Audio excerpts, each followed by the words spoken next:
Hey everybody, and welcome to episode 28 of the Hilltop Sports Report. My name is Jumpin' Jack Carlson, your host, and my very special guest on this episode of the podcast is Trent Schneider. He's the head coach of the men's and women's teams here for tennis on the Hilltop. Trent will be talking about all things tennis here on this episode of the Hilltop Sports Report. Without further ado, let's hit the music and start the show. Let's go Rams! Let's go Rams!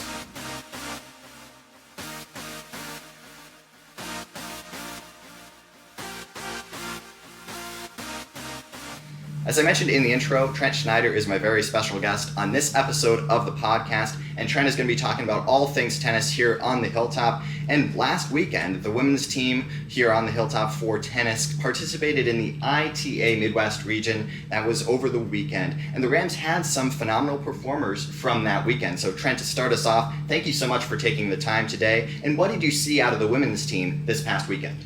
Yeah, thanks, Jack. First of all, thanks for having me on. I appreciate you doing this and just everything you've done, for Cornell Athletics and all of our programs here. So, as you said, we were in Minnesota last week in Gustavus Adolphus College with the women's team, had the ITA Midwest Regional. So 29 teams are represented there, kind of across our region. There's 8 of these regionals throughout the country. So, some of the best tennis, in our region and in our area is represented there. And we had an outstanding, couple of days, which was awesome. So highlighted by our sophomore twin sisters, Tansy and Matt Graves. They ended up making the round of 16 in the ITA main draw of doubles, which hasn't been done for 11 years in the program. That's really neat, and you just led me into my next question. Those Graves sisters, who have been phenomenal in their 2 seasons on the Hilltop, they were just standouts as freshmen this past year, trying to take that next step as sophomores and doing so in a big way last weekend. What have they brought to the program in their 2 seasons? Yeah, they've brought a lot. Coming in last year's freshmen, coming in to play number 1 and 2 and up at 1 doubles and stuff like that. I mean, that's very difficult to do. Being very young and going from the high school ranks to college tennis, obviously a lot of different steps and everything there, but they've answered the bell. They had outstanding freshman seasons last year, both over 30 combined wins in singles and doubles. Tansy was an all-conference singles selection, Mac was an all-conference doubles selection. So they've done an excellent job, and having that poise and everything that they've done in the last year plus now, what they've been doing in those tough spots has been really cool, and it's helped, just the team overall. Obviously they've done a nice job themselves, but the whole team has really made a lot of great strides, especially these last couple of years. Absolutely, and for this women's tennis team here on the Hilltop in 2024, it's a small team and a youthful team. How important have those 2 players been to really setting the tone for the rest of the team, for the freshmen who've come into the program and said, hey, I can contribute at a very early time? Obviously it's kind of natural for, especially in the tennis world, a lot of the players on most teams are kind of looking towards, the top players of the team. That's just kind of a natural thing that happens. So, them having a year under their belt now can kind of show some of the new players, the younger players as well, just a lot of things that have that occur and happen, during these meets. I mean, there's a lot of stuff going on. You got doubles and you got to play singles, and we just had, scoring changes, this year. So doubles is only worth 1 point now instead of, 3 total points, 1 per match. So, just a lot of random different things that are changing almost by the year that, they kind of, people look to them to see kind of how, how we can advance and keep things growing. But yeah, and like you said, we have a really young team as well. There's no seniors on this team. We have 8 total. One's right now was out in Florida doing an internship, so 7 with us this fall. And and Audrey Small, who's been an outstanding player as well, just like the whole team. She's kind of leading the way, in terms of seniority, if you will, right? Being the oldest player on the team right now. So, and that's kind of crazy to think, junior, and you're the oldest one. So, just everybody's done an excellent job, and everybody's in, I think, really great spots, throughout, the lineup that they can be very successful, and just practices and trainings and everything that we've had. You can see over the last few years the, competitiveness and everything kind of just grow, year by year. And, and that can obviously put a strain sometimes, within the players themselves. But at the same time, some healthy competition is also making us better every day too. Absolutely, and with that youthful energy, they can push each other to be better each and every day, and what they don't know doesn't hurt them. Mm-hmm. So one thing that you said that I want to follow up on is that change in the doubles point system here for 2024, which is instituted from Division I on down. So talk about what that does for you as a coach. Does it change anything philosophy-wise, or do you just approach it the same way? Yeah, we've had to change it some. Very different, obviously. We used to be able to have 3-0 leads sometimes, right? And then in tennis, for those that don't know, you'd have to get to 5. You have to win 5 of the 9 matches that were contested in years past, and now you got to win 4 total points out of the 7 combined points now. So I think we learned early, our first couple matches back in late August, early September, there was a meet. We actually swept doubles, so we only got the 1 point for it, but and in the old format we actually would have won the meet 5-4. So it does kind of suck a little bit in the sense there that our doubles play has been very good this fall. I think we've won the doubles point every meet we've played so far. But yeah, that definitely used to provide a nice little cushion, but it's definitely put a little more emphasis on the singles, and I think we've been kind of working a little bit more towards that, I would say, as opposed to the doubles, just because, at minimum you're still going to have to win 3 of the 6 in doubles, if not 4. So, just kind of changing that a little bit. We're trying to figure out ways to do that, and I think this past weekend at the regional, the players that traveled, we got a lot of big takeaways, right, from some of those higher level players in the region, and various strategies and things that we can implement ourselves and keep growing, and win a few more matches down the road. Absolutely, that's exciting to hear. Going over onto the other side for the men's tennis team so far this fall, what have you seen from them? You've got a couple of seniors on the team in Edwin and Lincoln. Mm-hmm. What have those 2 players brought to the team as well? Yeah, it's kind of funny thinking about those 2 specifically, because they came in at the same time I came in, right? So everybody that is in both programs now has been people that have come in since I've been here, or started at the same time I did. So they've been awesome, and they've seen kind of all the differences, from year 1 now to beginning of year 4, and just kind of having that buy-in and more kind of investment towards the program that's essentially doubled on itself and compounded each year, which has been really cool to see. And those 2 do a great job. They have outstanding leadership. They're just great individuals as well. So if they're not necessarily contributing in this particular meet or wherever here, they're doing something, whether helping with live scores or hey, they're picking up, they're cleaning up after practice or getting all the equipment out before, things like that. Like, everybody's got a role in the team, and just kind of knowing where you're at and how you can excel and be successful in it, and they've done that tenfold by example for the rest of the team. And the majority of the men's tennis team here in 2024 is youthful too, majority freshmen and sophomores as opposed to juniors and seniors. What have you seen from the men's tennis team as a whole here in 2024? Yeah, and you're right. Yeah, 8 of the 12 are sophomores or younger. So again, another young area. But yeah, a couple older guys that have been here a few years that kind of know what to expect, what we've been building the last few years, and where we're trying to go from here. So it's been excellent just to see, again, that investment grow and change the last few years, especially this year, right? We don't start right away when we come into the fall, right? So usually we start right after Labor Day. So they're here for about a week and a half, 2 weeks, doing stuff without me officially, right? And it was awesome to see that first week and a half. At least 8+ out of the 12, every day we're out hitting, getting some extra reps in, getting some match play in, getting ready for when we start our kind of 1 month, fall season that we do. So that's been really awesome to see, and more just seeing that grow. We got this last week left here. We're going to the men's regional coming up this weekend, and then really just excited to see kind of where they pick up from there. Obviously take a little rest, obviously, right?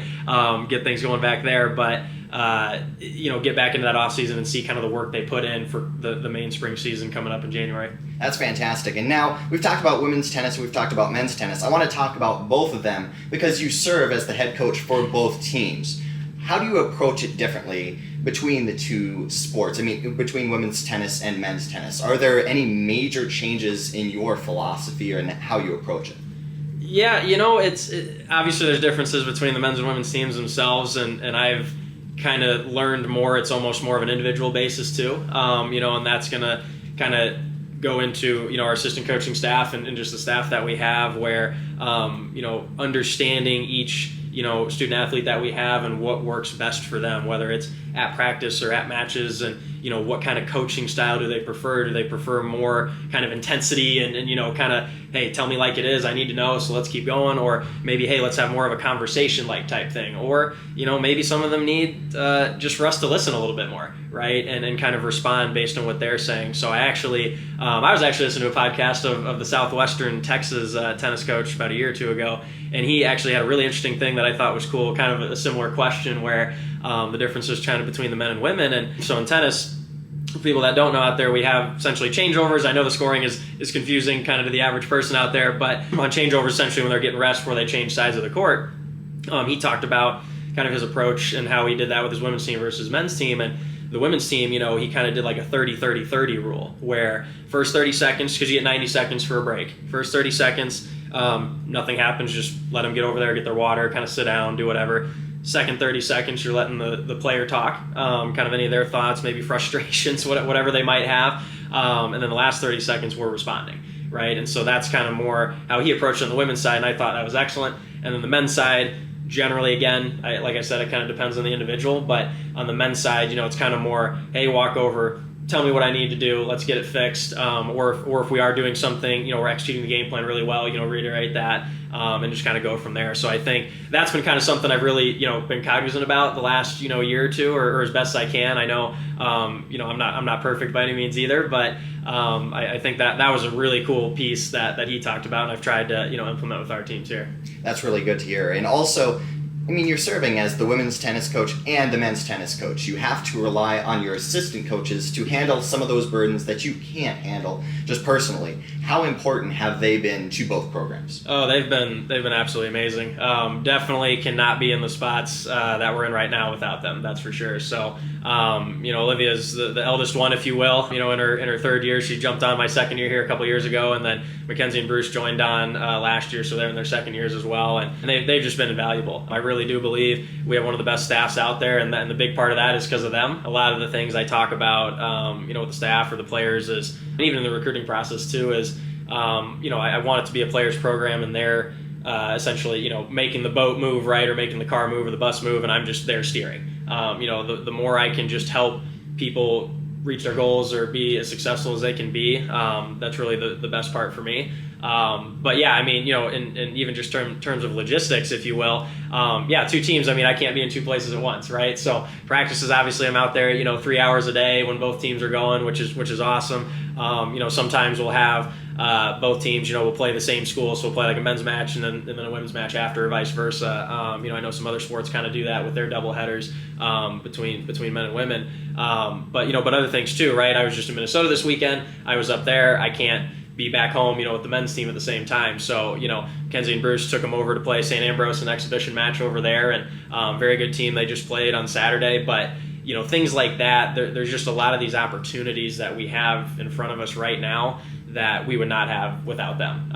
So I definitely can't do it without them, and I appreciate everything they've done for us, and really for our student athletes too, because that's what it's about. It's about all of them, and providing those opportunities to play and to get better and grow, and just leave these programs in a better place than where they found them. Absolutely. It's a real team effort, and that's really great that you have that staff that you can lean on. One thing that I do want to talk about before we get too far into the podcast, and that is your playing career at Luther. You're a local player. When you went into college at Luther, from Coralville, Iowa City area, went on to Luther, over 100 victories at the collegiate level. Yeah. That's what your bio says, Coach. So that's what it says. Take us back. What was Trent Schneider back in the day? Yeah, so like you said, I'm from Coralville or Iowa City. I like to say to most people it's kind of a little more identifiable. Coralville, North Liberty, Iowa City is kind of all the same thing. But I went to high school down there, Iowa City West, so I know, the Iowa City, Cedar Rapids, Mount Vernon area pretty well. Been here since I was 2 years old, originally from St. Louis, but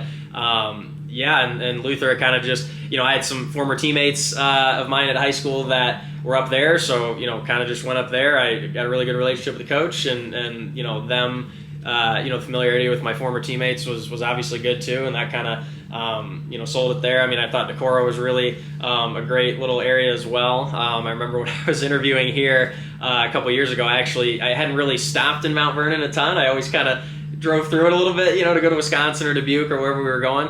But I actually felt really similar. The campus here in Luther felt really similar. I just felt kind of like at home, right away. But yeah, I played there from 2014 to 2018, as you said. Ended up with over 100 career victories, which was cool. But kind of the same thing here. What I was more proud of, during the playing career is just seeing where our team went from my first year to when I left, right? And Co was the powerhouse at the time. Co and Luther, big rivals. They've won, the American Rivers for every year since 1999. One of the two, and so unfortunately, we couldn't get over the hump when I was there, and right when I leave, Luther starts winning. So, which, not bitter at all by any means, but no, and it was a great time, and we had, some great teammates and coaching staffs up there as well. I had a good playing career. I was regionally ranked in doubles a little bit, for a couple of years there, and then actually got to play with my brother for another year. So he was there as well. He went to high school with me for a year, and then being 3 years apart, so we were there again at Luther. And he just goes and smashes all my milestones apparently. So makes the national tournament and gets to the finals in the regional doubles tournament up in Minnesota as well. So, but it was a great experience and that's what I tell people too. The reason I'm here is, and that was a big part of it, my experience there, experience in high school and tournaments and working at clubs and everywhere I've been. It's just been so awesome that, if I can give the best to my ability back to the student athletes that we have, that kind of experience and that kind of environment, that's really what it's about for me. I enjoy, the sport too much I probably can't really see myself doing anything outside of it. So the more that, I get to be involved in doing things like that, the better, and providing that, tremendous experience, again, to the best of my ability, for the student athletes we have. That's awesome. And one thing that I want to touch on is each player who goes and becomes a coach has a different story. Were there moments when you were playing at Luther where you said, this is something that I want to do. I want to give back because I've had such a great experience at the collegiate level playing tennis. I want to go and become a coach. Because not long after graduating, you went to Co, a couple of seasons there. Then you came to the right side of the Bremer Cup rivalry with the Cornell College Rams. Talk about when it was that you realized, hey, I want to become a coach. It's funny. You would think the answer would be like when I was a player at some point, right? Or sometime maybe at the end of Luther when I was, if I was, maybe I wasn't playing in one of the meets and some other guys were in and I was, helping coach or something like a couple times, which I did. For me, it was actually when after I graduated. So I graduate, get a big person job, right? And you got to work and do everything and kind of get into the real world and figure it out. And I kind of, pretty quickly, realized how much I missed, being around that team and that environment of, specifically, a college or a university. And so, I knew, Coach Rogers over at Co. I've known him for a long time. He recruited me too. And kind of we started going back and forth on a lot of things about like, hey, maybe you should look at this guy who recruits or this thing here and this and that. And then he's just like, hey, do you just want to come on and volunteer and just help out or whatever? I said, yeah, absolutely. Would love to be involved. And that first year I was on, that's when COVID started. So we got about, 2 months in or whatever in March, and then everything shut down. And then, I helped again for a second year and then came over here in 2021. But no, for me, long story short, I like being around this too much that I just couldn't not be around it. No matter what, I was going to figure out some way to help out in some capacity, and so it kind of worked out to do that at Co. And then, like you said, we're over here on the right side of things, right? And but no, and this opportunity presented itself, and I said, hey, let's go for it, see what we can do, and obviously very different, coaching styles and cultures, before me, the last decade or 20 years or however long it's been, and just kind of coming in and seeing, okay, where are we at? What do we got to do? How can we, get to where we're trying to go with the vision I kind of had, and I really feel like we've done an awesome job. I had a 5-year vision plan kind of when I came in, and we've pretty much already hit that in just a little over 3 years. So kind of already redone that a little bit for the next 5, and just seeing where we can go. Well, that's interesting. You just got my ears to perk up a little bit. 5-year plan. So this is year 4, and I was wanting to ask you about expectations for this season. What do you hope to accomplish with the men's and women's teams here in 2024 and going into 2025 as well? Yeah, so there are a couple different things, and kind of, we have kind of some big dogs in the conference a little bit, right? So Grinnell on both sides are nationally ranked programs for the men and women, and very tough to play. So they, the men's team specifically for them, they've won conference for the last 19 straight years or 20 straight years, something like that. I had battles with them when I played at Luther, so I'm fully, very familiar with them.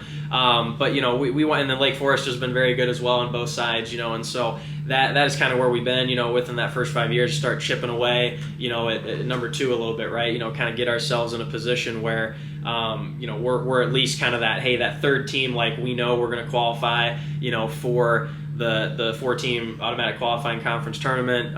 We just got to go out, take care of business, still got to do our thing, still got to play, obviously, but kind of want to get into that realm where it's like, hey, other teams are starting to think of us as like we think of Grinnell and Lake Forest. We know they're going to be there. We know we got to get through them. So that's kind of where I wanted us to get, and I feel like we've done pretty close to that so far in the first 3, and then we're just going to keep building on that the next few ones here. And then, introducing again the regional tournament. They hadn't done that for a few years. Again, I know COVID messed everything up and things were all kind of weird for a little bit there, but getting to back to that event and representing us there, right? A lot of people were walking around this last weekend and they're like, what's that big C, you guys are wearing, like, where are you guys from, right? We're like, oh, Mount Vernon, Iowa, by Cedar Rapids, whatever. Oh, okay, yeah.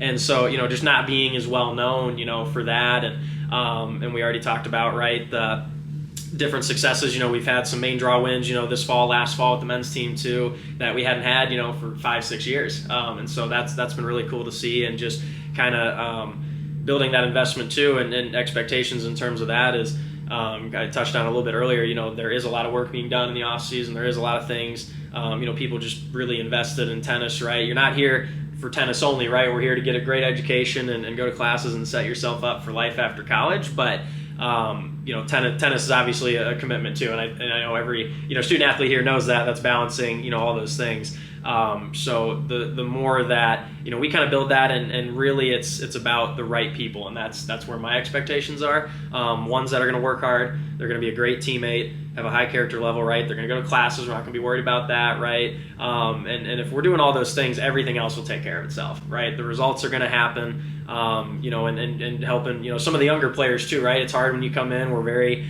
the society out there is very results oriented, right? We want to win now. And I fall victim to that too, here and there, but just trying to change that mindset a little bit of, hey, we're really focused on, the process and progress, right? We are doing all the little things, and even if it doesn't show today or tomorrow or next week, right, it will be there, eventually, right? And just understanding the value, right, of the work ethic and hard work that is put in. It's cliche, right? But you are going to get out what you put into it, right? And so if you put the time and effort in, results and everything are going to take care of themselves. That's fantastic. And one final thing before we let you go, and really thank you for your time. Great insight into both men's and women's tennis here on the Hilltop. Final question for you. Going into these next couple of matches for both teams, with the men's team competing in the ITA Midwest region coming up, then the women's team hosting a couple of home matches here this weekend. What are you expecting both teams to do going forward?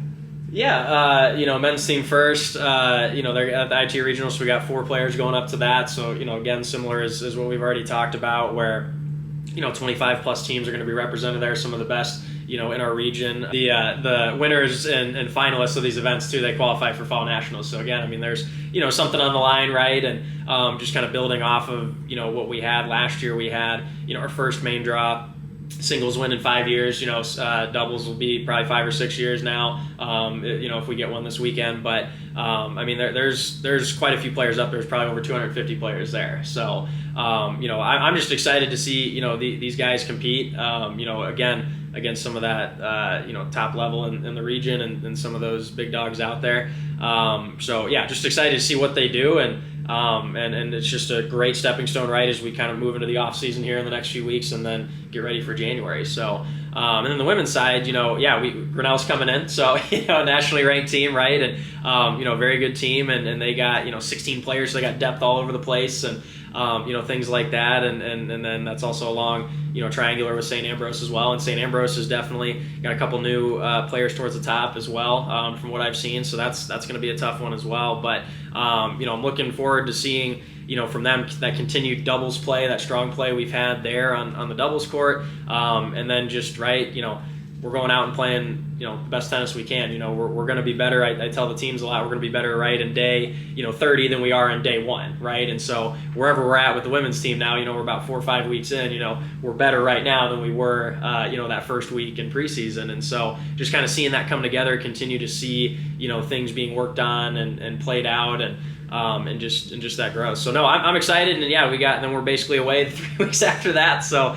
excited to just kind of see these next 4 weeks how they go, and see what kind of damage we can do. We'll be following along here with the Cornell Rams. You can check all the results on CornellRams.com and social media as well. And if you're in town here this weekend, make sure to support the women's team as they take on a powerhouse in Grinnell and St. Ambrose as well. On behalf of Trent Schneider and our studio audience here today inside the SAW, we've got some students from Kin 106 along with Trent DeVore. My name is Jumpin' Jack Carlson, saying stay tuned to Cornell Rams social media platforms as to when the next episode of the Hilltop Sports Report will drop. Thank you so much for watching, and I'll see you next time.